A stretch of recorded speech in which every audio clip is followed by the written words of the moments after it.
So I guess the moral of this activity is that sometimes in the nature of our work, we can get really snowed under with our work and all those problems that our families are holding.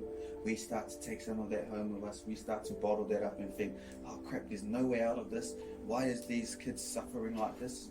Why is this mother suffering like this? And then we tend to lose sight of actually who we are, what people in our team that we work with think of us. Hey. So I guess what we can do with these is keep that close to you, keep that in your desk or wherever, at your office. Every time it gets difficult, just have a quick little sneak at it and just be like, yep, this is my team, this is who's surrounding me. Hey. Because to be quite honest, sometimes all this greatness that you have can get bombarded with those little mistakes. And those little black dots that you can see in a beautiful piece of white paper tarnish the rest of that paper. And sometimes that happens to us as individuals, as practitioners. Eh? We can only see the negative side of the individual, but not necessarily all the good and the attributes that they bring. So we can't lose sight of that, and you got to keep reminding each other of that.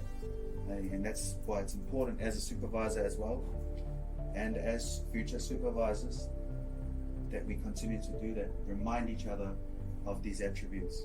Okay? Remind each other of your uniqueness that you bring to the team. Because not everyone should be expected to be like Eleanor, to be like Jojo, to be like Dennis or Kate. You all got your own style, own way. You gotta harness it, not think, oh, if only I did it a bit like so-and-so or so-and-so. Don't do that. Just do the best that you can with the abilities that you have, and then that will be your uniqueness that you bring into the practice. Right?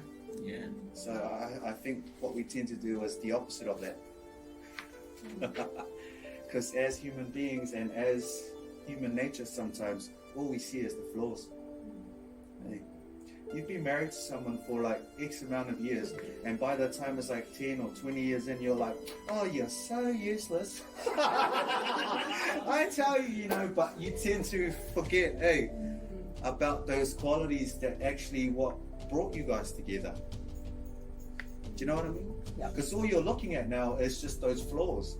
And so when you get to the point where it's more about the flaws than it is about the qualities, you really need to check yourself.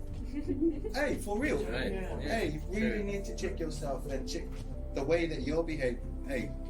Because sometimes we lose really good people in our lives because all we do is look at the flaws. And sometimes we don't have good relationships with our children because all we're looking at is their flaws. All they're looking at is your flaws. So keep that in mind.